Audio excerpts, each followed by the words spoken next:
Building bigger shoulders just got easier. Or did it? Today we review the Mikolo Lateral Raise Attachment. Let's see how she did. Welcome back to the channel. It's Chris and his trusty yellow chair that I know you're growing fond of. You're reluctant, but it's happening. Just let it happen. And he's offering you a fresh perspective of his gym. Look, you can see more. You still can't see it all. You have to work for that. As I've revealed, today we're reviewing the Mikolo Lateral Raise Attachment. I do want to emphasize that it is an attachment. It is not a standalone piece. So you're going to require some kind of an upright for you to fasten it to. Uprights are generally going to be most accessible via a power rack, which is what I have behind me, or this is a solo stand from a very innovative company named Bulletproof. Bulletproof has come out with some really cool stuff. They created the VTS, which I have behind me. I'll review in the future, but essentially it's a version of a Smith machine that can be applied to power racks. And they have also come up with this solo stand. It's essentially a mobile standing upright where you can attach different attachments. Naturally, I've attached a basketball hoop. I often have my dip attachment on here, but now I've kept out of sight of this video. You'll have to wait to see that. And my lateral raise attachment. If you're interested in checking out this solo stand from Bulletproof, I've attached a link in the description.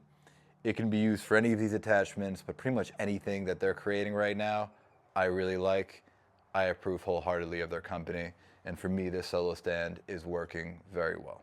But anyway, I just wanted to emphasize that this is an attachment so that you don't come here without a power rack thinking that you can purchase this and use it alone. So what is the purpose of the lateral raise attachment? Well, it's to do lateral raises. If you don't know the purpose of a lateral raise, it's to work on your side delts, the side of your shoulders.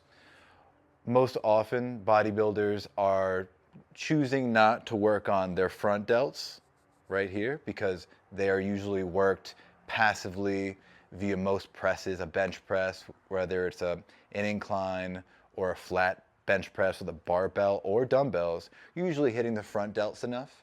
And the rear delts are usually hit often enough when you're doing rowing movements often. So they're passively touched. The one section of the deltoid that is stubborn and hard to hit for a lot of people, myself included, is the side delt, the lateral delt, which is what this is specifically used for. Let's discuss the build. This thing is made of 12 gauge steel and it weighs 35 pounds and it can support up to 250 pounds of weight. How or why you would do that? If you can do that, that's incredible. And I want to hang out for sure. But probably you can't. The reason that you probably can't is because the side delt is a small part of an already small muscle. Very little weight is required to achieve some kind of hypertrophic stimulus. But back to the build. This thing, again, requires an upright.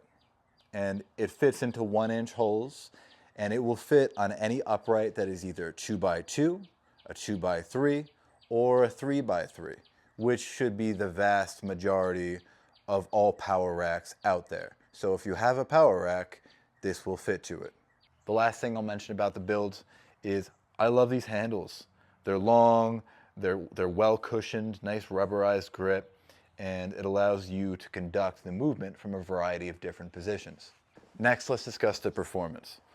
So how does it feel? It feels smooth, it really does. This ball bearing design allows it to feel even in its strength curve all the way up and all the way down. And because of that fixed path, it's easy on the forearms, it's easy on the wrists, and for any of you that have shoulder problems, it'll be easier on your shoulders.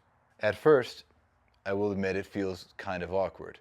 It's on a fixed path, and if you're used to the freedom of a dumbbell's movement, with a lateral raise in particular, then this might take a little getting used to. It takes practice like any movement, but once you get a hold of it, it is effective. Next, we're going to discuss the footprint, something that every home gym owner cares about, and I will not stop mentioning how much we care about that because we do. It's a difficulty because we always want to buy more equipment, And we buy equipment and hope that it fits. Sometimes we do all the calculations, we perform all the measurements, and then it arrives and nothing makes sense. What you need to know about this piece, and I cannot emphasize it enough, is that it is an attachment. It's going to hang on an upright, it's going to hang on your rack. Now on the rack, it doesn't take up much space. This is nice. It's slim profile, doesn't get in the way, it doesn't jut out, you're not going to walk into it. But it's not easy to remove. Once you put it on there, you're really going to want to leave it on there. And leaving it on there can mean restricting some of the potential of your power rack or of your upright. By having this here, it isn't as easy for me to use my dip attachment. I have to maneuver it around, I have to tuck this handle back behind this leg roller here, and I have to leave it, and then I can slide the dip attachment in. It's going to be staying there, so you need to be prepared for the lateral raise attachment to remain on the upright, unless you want to remove it. And if you choose to do so, it is not that difficult to remove it, though finding somewhere for you to store it, I think, will be confusing. It is an awkward piece of equipment to find a space for on the wall, but it can be done. For me, when I have an attachment or a new piece of equipment, I want to use it. And when I begin to connect it with some kind of additional step, like the chore of removing it, for instance, then I'm not looking forward to it in the same way, and I'm less likely to use it. And so therefore I have used money that I will never get back, and it will rot in this garage somewhere. So I would keep that in mind. Probably best to find a place for it on a rack and leave it there. So how much does it cost? It's that cricket. It costs $149.99 on either Amazon.com or Mikolo's website. I've attached links in the description for both. There's a $20 off coupon on both sites. What a coincidence. Anyway, if you're interested, go check them out. I did just want to jump over to the computer really quickly and show you what this attachment is replacing and how it stacks up against its much more familiar competition. So what the Miko Lateral Raise Attachment is trying to replace are generally these selectorized standing machines, complete with a whole weight stack and a pulley system. But they take up a lot of space and they do one thing. Now, this attachment does one thing, that is true, but it can be removed and it takes up a fraction of the space and it costs a fraction of the price.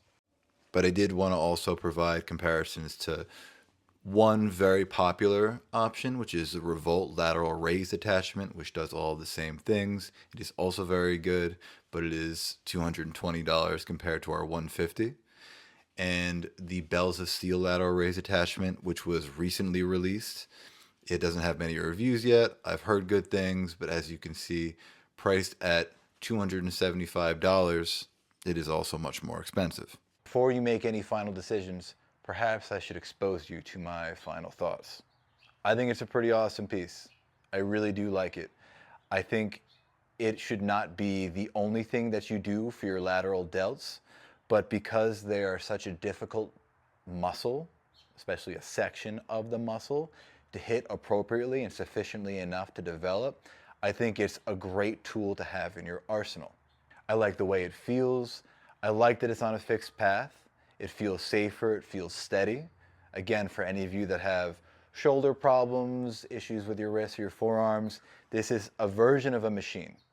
And it feels really good, and it feels safe, it feels smooth and stable.